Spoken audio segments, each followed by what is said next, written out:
There is a perfect example of motherhood out there. We've all felt its presence. It lingers in our social media feed, in the products we buy, the answers to the questions we research. Even though we know it's not real, we feel it spotlight what we could be doing better. Join two best friends as they step off the stage of motherhood and go behind the scenes with moms from different walks of life. The Momcult Podcast. Real moms, real talk, real tired. Welcome to the Momcult Podcast. Happy to be here with our wonderful guest, Miss Julia Vega. Hi. Thanks so much for having me. And Sarah, of course. She's still here. Always. She's always still here. And Julia, let me see that ring on your finger. Because Julia just got engaged. Congratulations. Oh, Thank so gorgeous. You. Thank you. Good job, Ryan. He did such a good job. Oh, yeah. Ooh, it's very shiny. Very, very shiny. Big. Very big. They're two small baguettes, I think you call them the side, or smaller. I have no idea. Ooh, beautiful. A trio of Yeah. And it's gems. Like custom, like he made like the band and everything. Yeah. Love that. Some piercing work, some scroll work. How do you know these terms? Obsessed. I could do a podcast about that. Listen, this is what we're going to talk about Don't get today. me started. That is gorgeous. I think every Vintage episode look. something I think comes the up. side is my favorite view. Thank you. Every episode something comes up where you say, that should be a separate podcast. Ooh, yeah, I like this. What is that called? The little bumps on the side? That's called something and I can't think. Oh, interesting. Well, Well, so much for that podcast. well, that podcast is over. We're canceling it. Scratch that one. Beautiful. How long have y'all been engaged? Only a month today. Did you know it was happening? I had a feeling because for the last couple of months he's been so anxious, and I'd be like, "Hey, what's going on? Is there anything you could talk to me about?" And he was like, "Not yet." So I was like, "Okay, I respect that. Okay, cool. I won't pry." Yes, of course, the day of. So he surprised me with a trip to New York. For our anniversary, which is October 4th. Yeah, and he was so anxious and was telling me his whole family was just sending him positive vibes. And I was like, okay. New York can be a lot. Yeah. And for an anxious person especially. And it was.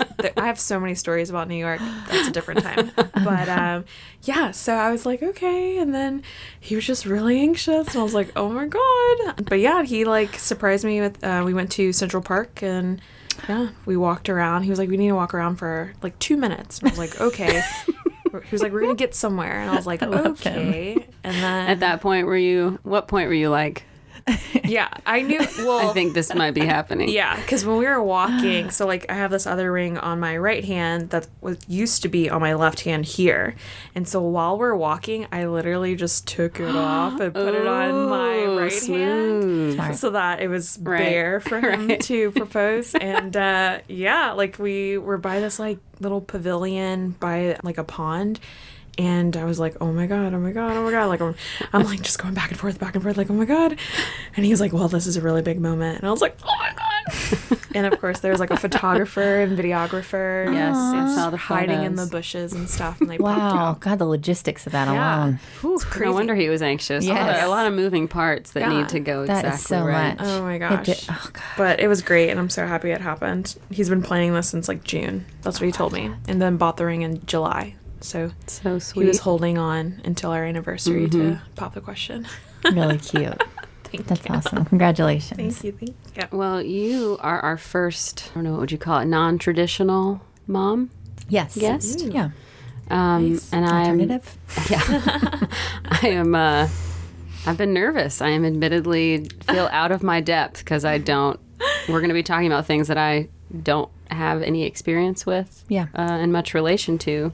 But I'm going to choose to be excited instead of nervous. So Julia lost her mom to COVID last year, correct? And is now, you have legal custody of is she still 14? How old is she? She's 15. 15. She'll be 16 in December. Okay. Legal custody of your 15-year-old sister. And so in some aspects, you've had to kind of step into the mom role versus the sister role. Yeah. So yeah, I'll let you kind of walk us through what this experience has been like for you. Yeah, it's definitely a loaded. I don't even know where to begin. It's so much. Yeah, so I was always mommy number 2 is what people would call me. Even my mother, she referred to me as mommy number 2 because there's such a big age gap between me and my little sister. What is that age gap? I was going to say. It's 11 and a half years. My sister's and mine is the same. And Really? so it's exactly that. Is she older? Relationship. Older, yeah. Oh, wow. Yeah, and she's like a second mom. Yeah. So I get that. And so, yeah, my mom was a single mother of 2. Yeah, so when she had my sister, I named her. I was there in the delivery room. And then, yeah, I was always babysitting and, taking care of her. And so she always looked to me as like another mom. Yeah. But also like big sister, definitely. And then, yeah, within the last year, my mother passed on August 12th, 2020. Right after went to court and everything, got legal custody of her, had to move her an hour away to where I lived. And yeah, just like put her in school and, of course, therapy and all this stuff. Had to buy her a new bed and like all this like furniture and stuff and then give her a space. And then after that, was quickly looking for something more permanent because I was renting at the time. So now I bought a house this year in May. And Congratulations. Thank you. And so, yeah, now she has a room that is her room, and she goes to school, and she'll be going to school there for the next 3 years until she graduates. And yeah, just wanted to give her something of like stability, of course. And then now I'm getting married, and her and my fiance are like brother and sister. Oh, awesome. Yeah, they love each other. Yeah, she was like the second person he told that he was going to propose, and she held that secret. I cannot believe she kept that secret. Oh my goodness, she did a good job. He was probably like, if you want to stay living in this house. Oh my god. But yeah, so it was just huge. Like I had to grow up so fast within a year. I already felt like I was a grown woman then at 26. But no, now I'm like, nope, I'm definitely more grown now. Oh my gosh. Did you have help from family, like financially, or like just figuring out the legal? Yeah. Like, did you feel like you had support to kind of help you through making all of those big decisions? And yes. So my mom was born and raised in Louisiana, and then she was in the military, and so her and my father were both in the military, and they were stationed at Fort Campbell, Kentucky. And then after they got out of the military, we just stayed there for a long time, pretty much until I went to college. And so we didn't have any family in that area. Everyone was either from California or Louisiana. But my entire mom's side of the family, after everything happened, she has an older sister that's 17 years older. Oh, dang. And so their mother had passed when my mom was 10 years old. And so she had to actually take in her and their younger brother that's like 3 years younger than my mom. so she was like, oh, I know exactly how to help you. Yeah, like it was crazy. Like That's she amazing. was 27 when she had to take them in, and I'm, I'm now 27 now. And so I was like, wow. So her and her son and daughter, my cousins, they came, and they're older than me. They're like in their 40s. And so they came and just like helped me with like funeral arrangements. And my cousin, she like created a whole list. Like she went through like my mom's bank statements and was like, okay, you need to cancel this, you need to cancel this. so Like helpful. she had Oh my all God. phone numbers and email address. She was like, you need to send, the death certificate here and all that stuff. So it really helped me. And then I have another aunt who's a lawyer. And so she was like telling me what I need to do to get custody and everything. They found a lawyer for me here in Tennessee. And so they were able to just help me get the ball rolling there.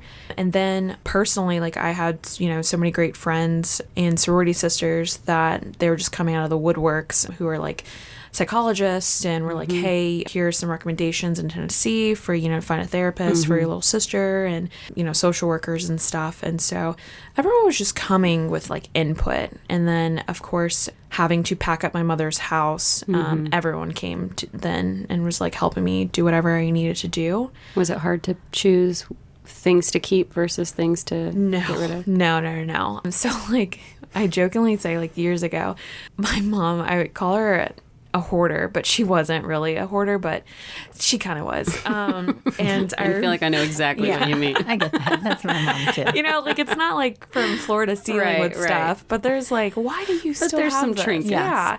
Like at one point she used to be a Pampered Chef consultant. So she had a million Pampered Chef, like pots and pans, Tupperware. But I told her a couple of years ago, I was like, hey, when you pass, I hope all this stuff is not here for me. My responsibility. Yeah, like to go through. Like, don't you dare put that on me. And so it's funny. Honestly, months before she passed, she started deep cleaning and was organizing. And so I really didn't have too much to go through. But again, my cousin who had put together all those, like who went through my mom's bank statements, she was the one who like packed up my mother's room specifically. And she just said, is there anything that you like to keep of her stuff? And I was like, yeah, there's like some jewelry, no, she wasn't that flashy. She didn't have cool no, but there's like, you know, a dress that she wore to my college graduation I really wanted to keep, some scrubs that I bought her that were royal blue and that had UK on them because I went to UK, University of Kentucky, and then like I think like a robe and some army stuff, but that was it. And then everything else was like, I honestly don't care about anything else. I definitely kept her good like cookware stuff, appliances there. But yeah, everything else I just gave away. So yeah, I honestly just gave away in the community. Whoever needed it got it. Yeah, because I already had my own stuff. Yeah. Yep. I know. We acquire stuff rapidly. Yeah, and I feel like obligated to keep things. Like, yeah, I'm very sentimental, but you have to like. Every time I move, I try to go through a deep clean and be like, do I really need to take this with me to the next place? Yeah, that's really good. That's the only time I feel like I really do it is when I move. Yeah. Mm-hmm. Did you feel like, what was your grieving process like since you had so much stuff that had to get done? Was that helpful for you to have the distraction of like a bunch of tasks, or was that hard? Yeah, so yes to all of the above. Great, next question. Yeah. But no, at the beginning, it was very hard because I have my own therapist that I've been with her for 3 years. And so she really knows me. And, you know, I had her at my disposal, like whenever I needed her or whatever, especially during this process. But I was on the go constantly because my mom's house was in Clarksville, Tennessee, which is an hour from Nashville, north of Nashville. And I had to go back and forth a lot because enrolling my sister in school, I had to be there in person. And so I had to go to Nashville multiple times. And there were so many times where I like drove to Nashville to do something and they're like, oh, we're closed, or that person actually isn't here today. Can you come back tomorrow? I'm like, okay. No. And so then I'd drive back and then do it all over again the next day and stuff. And so, yeah, I just stayed really busy. There was so much to do at the very beginning. Unfortunately, like my sister didn't have a birth certificate and social security cards anywhere in the house. Like we went through everything, could not find her stuff. And so I had to go, like I had to travel and just keep going to like the health department or something, get records. And they're like, okay, well, you have to come back because only this one person is on like Tuesdays and Fridays. Oh my God. So you have to come another day. So I'm like, cool. Then I come in, they're like, oh, she went home early because she was sick. I was like, oh my God. So, she's the worst. So I was like, just driving all over the place. Don't ever go to that lady. Yeah, I'm just like, and she's the only one in the whole building that handles these records. And I was like, okay. So it was a long process for me to finally get like her birth certificate, social security card, and then I had to go to court twice to get legal custody. First time it was just temporary. They just give it to you. And then they're like, well, yeah, we'll just set a court date, come back later, and then we'll make it final. So I had to like just gather as much information about my sister, everything, the proper documents that she needed, and then also enrolling in school. Mm-hmm. It was a lot at the beginning, and then getting my mom's stuff in order. So I just was busy, and only time where I really like sat and thought about everything, it was like at nighttime, where, you know, like everything's closed, can't go anywhere, sister's asleep, and it's just like me. Yeah. And I'm like, oh just man. Forced to sit with your feelings. Yeah. That's a mom moment, really. Yeah. It's always at the end of the night when everyone's in bed and there's nothing else you can do. Yeah. Yeah. But yeah, it was a lot. at the beginning, and definitely when things settled, I was finally able to lean into what I was feeling and take care of myself, because my therapist was like, are you taking care of yourself? Are you eating? I was like, not really. I'm just like, go, go, go. Had some time to do what I needed to do to be healthy mentally, emotionally, physically, and stuff like that. So yeah, it definitely took a while before I was able to, I don't know, really focus on myself and be better.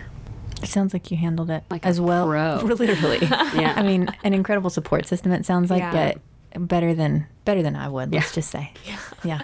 It's incredible. I was going to ask, in one of the questions I had for you was, in what aspects are you still a big sister, and in what ways do you feel, and maybe this could be more emotionally, like obviously there's ways that you're taking care of her as a guardian now, more so than just a sister, but in what ways do you feel like you've had to kind of step into your mom's role, like her about to be going, or I guess will she start high school next year, or is she in her freshman year? She's now? a sophomore now. Oh, dang. Yeah, she's a sophomore.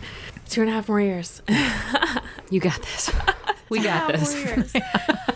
Yeah, I'm trying to think, as like my mom's role, I don't know, like I definitely try to, like, I'm raising her as I think how my mom would in certain ways. Like, I guess what was important to her was like the church, you know, and having a religious background, and so definitely still do that with her. And then, you know, like things she can't do. So like my mother didn't like profanity being used, and even as an adult she didn't really like it, but it took probably until I was like 24 where she was like, okay, that's fine, I'll allow you to do it. She was like, okay. And so like with my sister, I'm like, no, don't use, like, our mom would not like that, so don't do that or whatever. For like my mom, I just try to have those fundamentals of like being a good person and how I want her to succeed in life, and try to give her the tools and resources that either my mom gave me growing up, like those certain talks to protect herself, and be able to succeed. And then as a big sister, we talk about boys and girls, and you know, she has a boyfriend now, and so Is it her first boyfriend? No. I mean, I don't even know how to define it. Like, they don't go on dates, you know, like they're just, they're so young. And so it's like, like, I mean, she probably would say she's been having a boyfriend since she was like 5. Right. But I mean, like, so like a couple of years ago, she was like, well, I think I might be interested in girls. And I was like, okay, cool. She wanted to know like how me and my mom would feel about that. I was like, I don't care. Like, as long as you're happy, we're happy. So whatever. And so then she had a girlfriend. That was her first girlfriend over the summer. And then she had a boyfriend almost as soon as school started. And I was like, girl, you're new at this school? Like, we've only been in school for a week and you have a boyfriend already? Like, oh my gosh.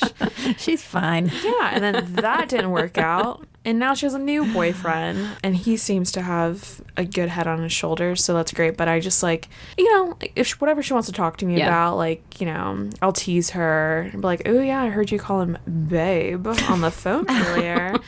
Or like I'll kind of mock her and be like, I love you, good night, when she's like talking to him, saying goodbye.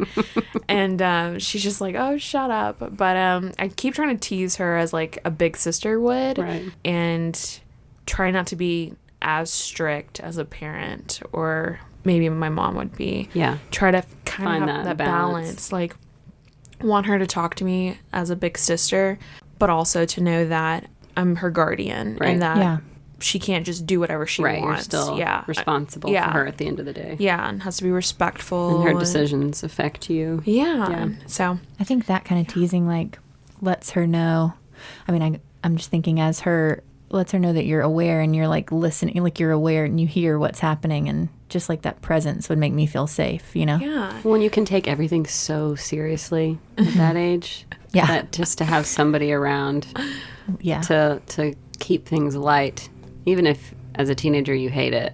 Right, I wouldn't have known that I felt safe. Right. There's a purpose behind it. But like, you know, 20 years later, I'd have been like, oh, maybe feel safe. Yeah.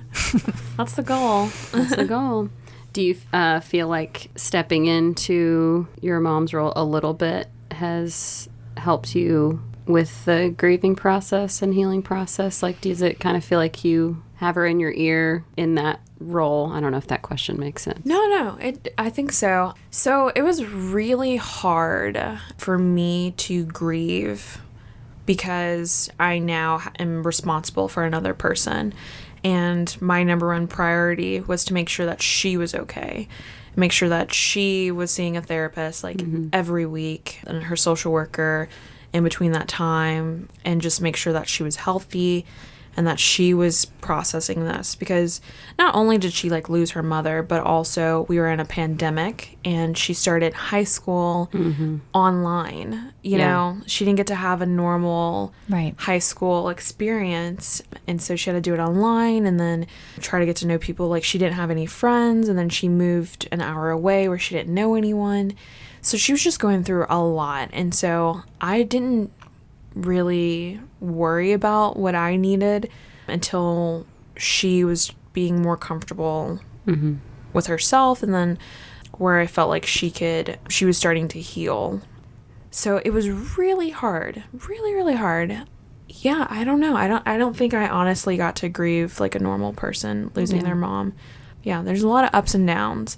Like, I even had this conversation, I think it was earlier this week or last week, where I was driving. I was in the car with my fiance, and then my sister's in the back, and I don't know what we were doing, but we just got to home, and I had said that, you know, man, adulting's hard. Like, I just want my mom. Like, I just want to, I don't want to cook. I know my mom's going to cook. So I can easily get me a plate of food or whatever, or, you know, anything I need. I'm just like, okay, my mom's going to handle this, or if go to the store if I need something, like, she'll just take care of it. Instead, I wanted, in that moment, I was like, I just want to be taken care of and not have to be like an adult and be a responsible adult. Like, gosh, it's so hard. Like, I was like, yeah, I really need my mom just to, like, I don't know, slow things down and make me feel like I just didn't have to think about anything. Like, she was going to take care of it all for me. Yeah. Like a giant comfort blanket. Yeah. Well, at least that's how your sister feels, knowing that she's got you. I hope so. I really do. It's interesting that you didn't sign up for this. And, like, I feel a similar thing, but I have the comfort of, or the, you know, just the, well, I like asked for it, and, you know, that's like a complex emotion. I mean, yeah, I didn't ask for it, and we've definitely had some moments where me and my sister, like, screaming match. We're just going back and forth, and then she's crying, and then I'm crying, and I'm like, I had to grow up within a year. Like, I just had to do all this. Give me a break. Yeah, I'm like, God, like, she would say, you know, oh, like, I lost my mom or something, and I'm like, okay, I lost my mom too. Like, I understand, but also, like, she's just too young. When she becomes an adult, then she'll understand. Yeah. But, like, I was like, I'm going through the same thing too. And so, yeah, it was just a lot of ups and downs. Yeah. Yeah. Have you had to deal with resentment towards her at all? Just for being responsible. And the word of the day is a podcast about resentment. Oh my God. Yes. That one would definitely succeed. Yes, that'll be a hit. Yes. I have learned that word. Yeah. I, like, even as a child, when I was the older sister constantly babysitting her, there was resentment. Yep. Like, I was, as I became an adult, I was able to look back and I'm like, man, yeah, I definitely had, like, my senior year, I really resented her because there's, like, either tennis tournaments or parties I had to miss out of or whatever, because I had to babysit.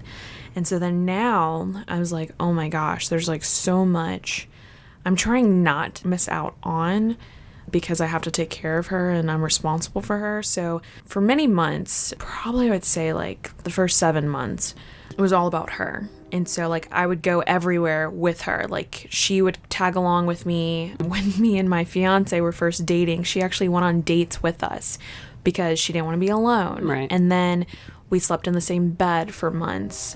She slept with me. She would want to sleep in her own room. And so she had this big attachment towards me, bigger than anything before. And then she would panic if I, like, wasn't home or if I spent too much time trying to do something on my own. And so then we really like had to have a conversation where I was like, hey, like Need some boundaries. Yes. I was like, okay, you now have to sleep in your room, Monday through Friday. On the weekends, you can sleep in my room. Then it was like, okay, now you can only sleep in my room like once a week. And then it was like, all right, you're done sleeping with me. You're in your room. I'm weaning you off of me. I was like, I got you all this new furniture. I like decked out your bedroom so that could be your sanctuary. Like everything's furry. Yeah. Yeah. I was like, this is all yours. And then I was like, okay, well, now you can't come on dates with us anymore. Like, we are going to be here. I'll text you, update you when I'm coming home or whatever. And then, like with my girlfriends, if we went out to dinner or something for a while, she would tag along. But I realized it wasn't healthy because we're adults, grown women, and she could not relate with our conversation. Well, and you need that time. Just like Yeah. any mom, like you've got to have some outlets and some time for yourself. Definitely. So that you can work on not being as resentful. It's like the only way to make it happen. Yes. And I was just like, some things are just not appropriate. And so I'm like, okay, well, she doesn't really need to hear this because at the time she was like 14 and then she had just turned 15. And so I was like, yeah, she's too young. She can't relate. So like majority of the time she's just sitting there, like she would just shut down. And I'd be like, hey, do you not want to be here? And she's like, no, it's fine. And like sometimes before we would leave, I'd be like, are you sure you want to come with us? Because there's not going to be any other children there or anyone your age. Are you sure about this? And she'd be like, yeah, I want to go. So like she's happy and excited. And then we get there. And then after some time went on, she's like, I don't want to be here anymore. And so, really had to set those boundaries and let her do her own thing. I was like, you have to have friends and go do fun stuff and not worry about, what adults are doing. And so I want you to have as normal of a childhood as possible. And so I just like really pushed her to join like activities, sports, and just try to talk to people in her class when they could go in person. Just try to I was like, just tell me a new person's name today. Yeah. And that's a new challenge. Yeah. Like learn people's names and then maybe say hello to them or compliment Here's them. how to have a conversation. Something that just do you have mom friends? Anybody you can ask, and especially anybody with remotely close to that age group? Yeah, I had a coworker who had 3 kids around her age, and so me and her never really hung out. But I was like, "Hey, I would love to like have my sister meet your kids. Can we like do something?" Hell. Yeah, so she was like, "Yeah, let's go skating." So I was like, "Great!" So we went skating, and then for a while, I would keep transporting her to Clarksville, where she could see her old friends and hang out for the weekend. And so we kept doing that, but then that kind of fizzled, like the whole going the back upkeep, and forth. yeah. Yeah. When will can she drive, or does she have her own car yet, or when does that happen? No, That'll be a game changer. Oh my gosh, yeah. So I tried, teaching her how to drive, but she does not have a permit, and I keep pushing her. I'm like, whenever you're ready, like if you just study, take the test, I'll take you to go get the test, and then we can get you behind the wheel, and I can start really teaching you how to drive. Because I would let her drive like maybe 4 times. And then one time she almost like backed into a building, and so I was like, we're done. Like, Who among us? we're done. I was like, you actually need a permit, and then we'll work towards getting you a driver's license. But she keeps saying she wants to drive, but she's not putting in any effort to actually taking the test. So that's all in her. Yeah. Well, it sounds like you're pretty prepared for motherhood. Yeah, I think you've got it. Can you have any tips for us? Yeah, Oh my resentment, boundaries. Oh my It's so good. Yeah. I think that your therapy as a parent, you really are. It's incredible. It's good. Thank you. What has been the most challenging thing that you weren't bracing for before, or has anything hit you, like just kind of sideswiped you? No, I think the most challenging was her mental health. And so she had anxiety before this happened.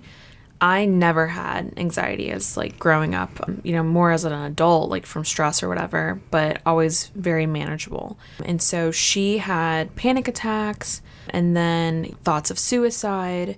So I was just really on her and like just trying to like give her all resources and then let her know that she could talk to me about anything. So really it was like for so long I was just constantly worried about her and making sure that she was okay and that she wasn't going to harm herself. And so that was really hard. Like I understood what she was going through to a certain degree. But there was other things that I was like, I don't know. Like, Yeah, I don't know out of how my to, depth here. yeah, like I was like, I don't know how to handle this. Like, I've never had a panic attack. I don't get like a lot of social anxiety, and I never used the word like depressed when I was younger or anything like that. So I was just like, I don't know how to help you. So that's why I leaned heavily on the professionals.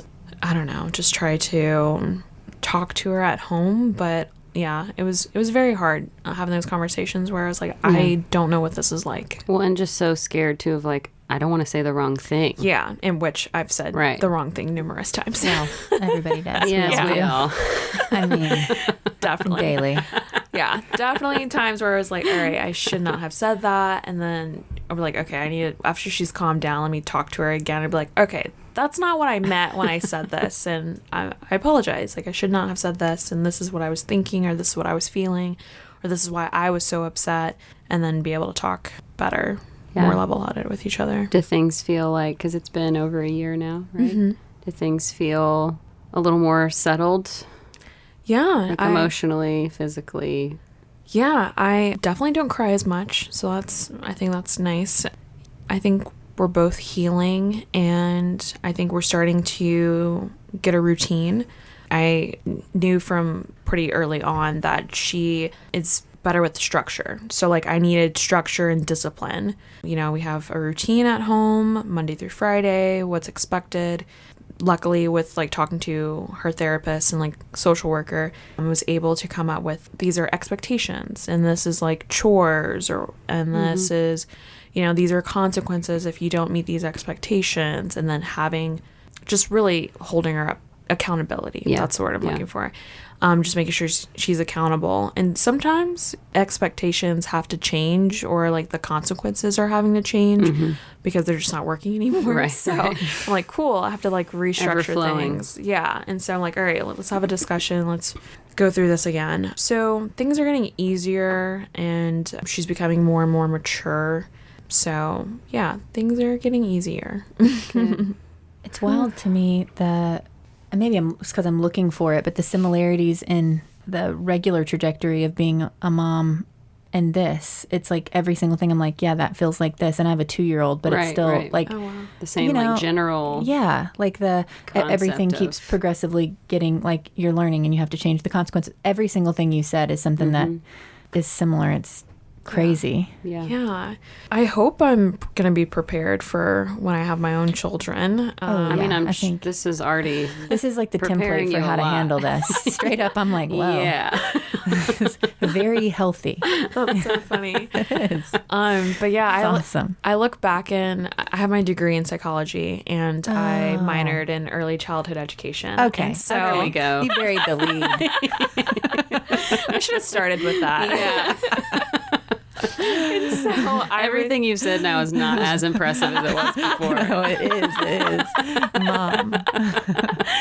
And but there's a lot they don't teach you in the textbook. Right. Oh, so totally. I've been Yeah, now learning. But yeah, so I felt like, you know, that kind of prepared me. And then Totally. also like, because I was such a big part of her childhood anyways, or when she was younger, how I already knew how to do X, Y, and Z. But now she's older, and then there's more challenges. And so, yeah, I think back, I was like, yeah, psychology definitely helps, the early childhood education part of it. But there's some things where I'm just like, ooh. I was like, I did not handle that well. Like that, I never should have did that. Or, you know, yeah, there's a lot the textbooks cannot teach you. Just kind of learning as I go with her. I think you're killing it. So Thank you. Definitely killing Thank you. How are you this week? We haven't really done that yet. We do like just like a check in. check-in. So how are things in your household? Things are good. Just been busy because now we have like 11 months to plan our wedding. So we've been looking at so many venues. I actually looked at a venue before I came here today. I had one yesterday, and then I have like 4 on Saturday and 1 on Sunday, and then like 3 more next week. So I've just been on the go.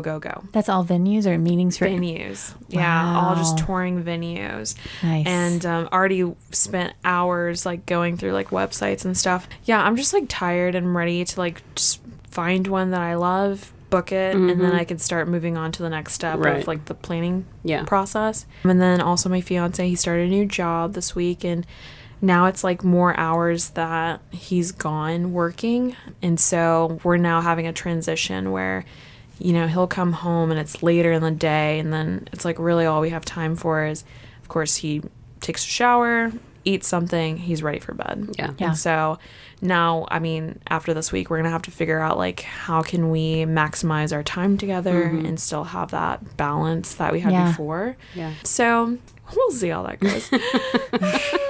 We'll see. It's another one that's exactly it's mirroring it all. It's I love wedding planning stuff. I'm gonna not ask too many questions. But I think in a different life, you would have been a wedding planner, maybe. If I was better adjusted and like organized, yes, 100%. I love it. If you were born with a different brain. How has your week been, Sarah? Let me see. I have to make some notes. I'm just gonna read the first two. I'm just gonna say them. Okay. Right. These are just bullet points. Anger management and feet size increase. So yours or his? And mine. It's something that I don't know that anyone ever told me that after you have a baby, some people's feet grow and then they never get smaller again. Yeah. So I have always had big feet. I wear 10. I'm just going to say this part because this is like whatever. Yeah. I've always worn a 10. Yes. And now I wear an 11. So I have to like get new shoes, which actually that's fun. Yeah. So. Yeah. It's been the best week of your life. Total mind blower. Really blowing the lid off of that. Shoe shopping. Wow. I kind of want to hear more about anger management. Yeah. What's going on there? Okay. Oh, with Parker he's been waking up. Yeah. Eric went out of town, and I don't know that it's correlated. It must be, though. He went out of town, and it was just us for a week, and he started waking up at 5:30 every morning, and he was waking up at like between 7 and 8, which is totally manageable. So now 5:30 every day, and that's just what he does now. Wow. And the transition to mornings has always been a little difficult to me, but like now that's just my life. But the waking up at 5:30 for about a week when I wrote this, like a week ago, so that was like a week ago, I would just feel just too short fused, like when because he would come in and it's so cute, but if he did something that was like breaking the rules, and he's 2, but he did something that he's breaking the rules in the morning, which sounds crazy. You know what I mean? Like acting out. I don't know what you call it. What do you call it? Behavioral development. Yeah, Julia. Julia, what term are we looking for? Not breaking the rules. Can you help us? I don't mean breaking the rules. He was acting out or doing something, pushing the boundaries. Yes, like doing the things that they do. Right. Yeah. That are totally fine. Like the rest of the day, I was just getting too irritated. And like, I guess like, I'd say probably 3 of the days it happened, and it was only internal. It was not even that I was like doing anything. I would just sometimes be like, ugh, or something, which I feel really guilty about even doing in front of him. But the thing that it made me feel in the moment, it's like a train that I couldn't stop, and it was internal. I don't think he was really seeing it. He can feel the energy of that. Right. But for me, it was like it messed up the whole day. And so I had to manage that or just prepare for it. Be like, okay, it's going to be irritating. There's going to be a thing, and just don't do that. Or breathe through it, or like get ready for that immediately, or go into gratitude immediately. Wake up at 5:30 in the morning thinking, I'm grateful. This is like, he is healthy. We are okay. Yeah. Even when he's like spending 10 minutes wanting to close the gate at the top of the stairs with like slippery feet, pajamas on, things like that. Yeah. It's like all adorable. Anyway, so that anger management, breath work. We have an entire, like my mom helped create an entire space, a room in the house just devoted for Penny to be free. Oh, that's awesome. And all she cares about is like the one lamp in the corner that she just wants to pull down onto herself. Yeah. Just like, or like, I mean, she will find the tiniest specks on the floor of just like dirt and just sit there and just like seek them out to put in her mouth. I'm like, there are 500 toys in here. Oh. Yeah, how are you doing? Well, clearly I'm doing great. No, I've been fine. I'm having a hard time being so infatuated with Penny and not wanting to miss like a single second, or just trying to soak up every day with her, which I think you can only do as a second it's way easier to do as a second time around because now I know all the things that if I didn't have videos of me doing them with Ava, I would definitely not remember. And so I am thankful that I have like all this old footage of like, oh, you see, you did spend every day and all this quality time with your first kid. Like, I want to remember it. I don't want to have to rely on photos and videos. So I'm like trying to remember how her body feels in my arms and like how soft her skin is and the little noises that she makes. Because as soon as she moves on to something new, I'm never going to hear those noises again. So I'm just way more sentimental this time and like already grieving her being older, but also so excited about her at 2 and 3 and 4 and 5. But the flip side of that coin is that so much of my energy and focus is on that I'll feel indifferent about what's going on with Ava right now. Like, oh, I just don't have much left over for her at the end of the day. And I know that I shouldn't compare a baby with a 9-year-old, but I still feel crappy for not. It's always like at the end of the night that Ava will be like, can we snuggle? And I've like just gotten Penny down and I'm like ready to be done for the day. And my initial internal response will be like, that's the last thing that I want to do. Yeah. No. It's horrible. Yeah. No, I mean, yeah. Like I will have to like make a conscious, like just go and get in the bed. And then once you're in there, yeah, it will be fine. But I'll be like just waiting for my day with her to come to a close when all day I've been like, I'm ready for Penny to go to bed too, obviously. But I just feel that the guilt of the contrast between those two things. And she's just at an age, Ava's just at an age where she's just got like an insane amount of energy. Like she's doing things that obviously Penny isn't doing.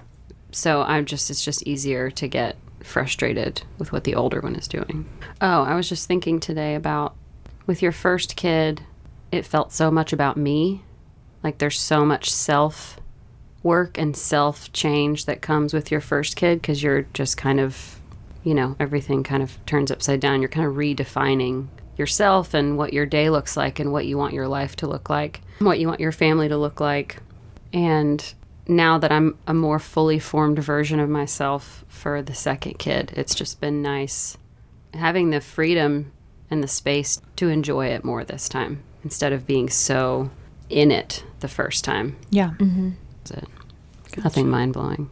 That's good. Yeah. That was good. I feel like for you too, you were one of the youngest, not, you weren't the youngest, but in our friend group, you were one of the first people to have kids. You had to like pave a way. Yeah, I feel a part of a community this time, which is fun to feel like I'm in it with people, whereas the first time felt way more isolating. Yeah. Mm. What do you do? What are your things that fill the well for you, that kind of replenish you? Yeah, I mean, acting's huge. I was acting from 11 to 18, and then I went to school to be a doctor, and it's pre-med, and so I just kind of got rid of acting because I thought, you can't go to school to be an actor. That's what I did too, yeah. I was like, that's my real career. That's a hobby. So kind of got rid of that. And then when I was 25, literally probably a month after I turned 25, had a quarter life crisis where just bawling my eyes out, driving home from work. And I was like, I hate my life. What am I doing? And then I thought about like what makes me happy, and it was acting. And so that's how I found the studio that me and Joy both go to, and been with them for like 2 years now. And it helps me have that work-life balance. And then also friends. I consider myself an extrovert, and so I feed off of other people's energy, and I love hosting. And so game nights are my thing, my jam. I'm super competitive, so I will love to play games with people and have them over, and I love to cook for others. I hate cooking as like a necessity, like I have to survive, but for others, like I love one of your love languages. Yeah, I just love feeding people. Yeah. So anything with like mixing friends and then acting, that's just what fulfills me. Yeah. Nice. Yeah. Well, I hope you're finding ways to get enough of that. Yeah. Or a consistent amount at least. Mixed in with everything else. Yeah. Joy and I both, I said my sister has an 11-year spread too, and Joy may have said this to you already, but her sister's 11 years older, right, Jenny? 9, 11 also. She's 11. And I know that we're both like really grateful for our sisters, and I can imagine, she's going to really. Oh, yeah. Having a way older sister I can't imagine not having that. And then I'm also equally excited that Penny gets to have that with Ava. Yeah. Like that's something I get to pass down, that sister relationship. Yeah. Yeah. So it's really special. And you guys falling into that is. What were you going to say about your sister, Sarah? Like, was it like the same experience for Joy? Yeah. She's like a real maternal role, really involved. Because we grew up in Mississippi, so people just literally thought she was my mom sometimes. You never know. Yeah. Definitely, I experienced that too Yeah. when I was like 12. I was like, I'm 12. Like, Right. what? Oh. Yeah, her too. So we're just really close, and she's like a beacon and always there and an incredible example, and is also a mom, and just like a guidepost, all those things, all those like buzzwords for that. She's like that. So. And I probably didn't feel that. I mean, I don't think I was able to acknowledge the appreciation I have for our relationship until I was older, yeah, Yeah. for That's sure. interesting. Like, she's always been, well,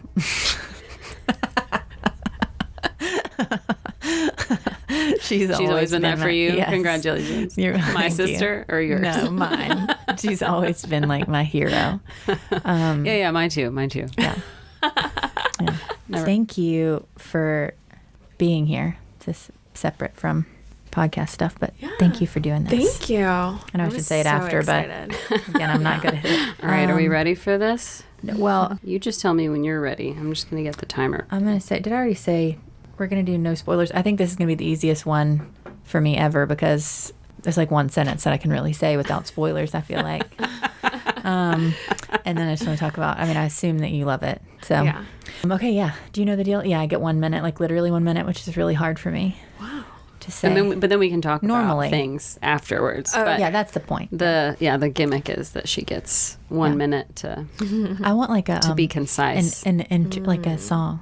You want your own pop culture song? Pop culture corner. You know, okay, All right, I'm ready. here we go. Pop culture corner with Sarah Helen Parker Massey. Ready, go. Okay. We're going to talk about Ted Lasso today. Yes. And I really can't say a lot because we're not doing spoilers. So it is a guy from the U.S. who, I'll skip that. Guy from the U.S. who coaches American football and goes to the U.K. or gets hired in the U.K. or drafted, I'm not sure, to coach soccer. I think he coaches American football, right? Yeah. Okay. I thought that seems to be the thing. And then he goes to the UK to coach soccer, and he's just like the most, like the nicest, like Pollyanna-esque character that everybody loves, and even like really bitter or unhappy people just get happier, and he makes everything better around him. Mm-hmm. Yeah. It's like, Are you done? Yeah. You have 10 seconds to spare. See, that's What the you thing. want to throw in one last thing? I forget everybody's name. Oh, except Roy. Oh, Roy Kent. Joy was Keely for Halloween. Yes, I was. Oh, Joyce Keely Halloween. My husband, or when I watched this, and actually we watched it separately, which we should have watched it together, but I say, and I think, well, I do. I think Roy Kent is hot, and I'll add to that by saying he reminds me like a lot of my husband, just like Really? energy wise. And I was thinking that because he's like, you know, I'm going to tell you like you haven't seen it, sorry, because he's like, this is what his character's Yeah, like. okay, let me explain Roy to you. And anyway, he, long story short, knew that he was like him. Yeah. So Gotcha. just was like kind of brooding anger stuff. Ooh. Not in like a bad way. You know what I mean? Yeah, I mean, Like the hot-headed, or like the way that he is, but like also being like protective or magnanimous kind of. yeah. Just the timing of that show existing while we were all dealing with the Yes. pandemic was pretty ideal. Yeah, absolutely perfect. It was the show that I think everyone needed and didn't know it. So I'm a big fan. Yeah. When I saw the cover, I thought it was going to be a completely different thing. And my brother kept telling me about it. And I was like, I guess, because it was like some football movie, I thought, or Yeah. show. And yeah, then I watched it. It made me so happy. I was so happy. I watched it not even during the pandemic, like a couple of months ago. I watched the whole thing. I know. I would rewatch it again. Yeah. I'm sure I will at some point. I binged the first season back in like June. And then my fiance, he didn't watch it. And so I was like, you really should watch this show. So I binged the first season again with him now. And then we just recently binged the second season. And so... I know. We just finished it. When was the finale? Last week or 2 weeks ago? A few weeks ago. Yeah. 2 or 3. Yeah. It was a couple of weeks ago. I kept getting text messages from friends that are like, Did you watch? Like, you need to hurry up and watch. And I was like, I'm waiting until my fiance's caught up so that we can watch it together. Who is your favorite character? Ooh, probably Roy Kent. Absolutely. Just Nice. love him. Yeah. I like the lady. Yeah. What's her name? The blonde. I'm sorry. Rebecca? Yes, thank you. Oh, yeah. Love her. Oh, my God, that body. Why is she allowed to be a good singer, too? What's up with that? Such a good singer. She's just like, she has it all. She's like 6 feet tall. Yeah. Yeah. I looked up her height. She's like 5'10" and 3/4. And they just worked in that she could sing. So they're like, oh, Yeah. they were writing. God. I know. Wow. It made me wonder if she did like musical theater before this or whatever. Probably. Something. Yeah, all the Brits, they're like crazy talented in like acting and stuff. So they do it all. I get really stressed out. I mean, I'm better at it, but something like, let's say, Meet the Parents, for example. Movies or comedies specifically that have a lot of situational drama would stress me out because I'm like, it's just miscommunication. Like, if you just went back in the room right now and said, what did you really mean by that? Yeah. Or, like, it could be, this whole movie wouldn't happen. This would all be solved with, like, one sentence. And so that drove me a little crazy. And that was my favorite thing about this show, was any drama that would arise not only was, like, realistic, pretty normal drama, but it was always dealt with usually before the episode was over. And that was just so gratifying to me. I love that. I didn't even think of that. Yeah. And like every single character is so incredibly well developed. Yeah. What is the assistant coach's name? Not the one who's terrible, but the spoiler alert. But the one who's great, who's like Beard. Yes, Yeah. Beard, Coach Beard. His episode was I was so happy. It's a little far-fetched, but it was great. Yeah. And his accent work is really good. I just love him. Oh, yeah. Everyone's just so great, talented. But yeah, the show is like very refreshing, and yeah, I just need more of it always. I guess this kind of pop culture corner is really more of like just gratuitous for us. It's not really for the people listening at all. No, but they all agree. Yeah. It's like the one thing we know we can talk about where everyone listening will agree. Yeah. So keep any of that's funny, but you can cut out this me trying to tell it for 45 seconds. Anyway, I love that show. Yeah. So good. Julia, thank you so much for being here today and for talking with us about your experience. Thank you so much for having me. You're doing a killer job. I can't even imagine, but you're crushing it. Thank you. Just glad you have a support system. It seems like you have everything you need as far as that's tangible to you. Yeah. And she is so lucky to have you, which she'll let you know that someday. Someday. I always jokingly say, people are like, oh, you're such a great sister. I'm like, can you tell her that? Like, please, can you tell her? Like, remind her. Honestly, yeah. Like, there's moments where I'm just like, I could do more, do better, or something like that. I try not to, like, of course, bring myself down. I'm like, oh, I should have did this better or whatever. I think that with moms, everyone, you can read all the parenting books, but they're not really going to prepare you. And then, honestly, you don't even know what kind of child you're going to get. So it's just like, everyone's just like doing the best you can and take it day by day. Yeah, I hope I'm making my mom proud. You definitely are. Thank you, Julia. We are so happy to have you. Sorry I was late. All 10 minutes, but all good. Julia was late too, technically. So. I was. it said 6 minutes, but then when I got here, it was 10. So. But yeah, thank you so much for having me. I was so excited when you reached out to me, Joy, about this. I was like, yes. Me too. I'm looking forward to game night. Yeah. When's the next game night? I don't even know. I need to plan one. Well, I'm not sure. I know.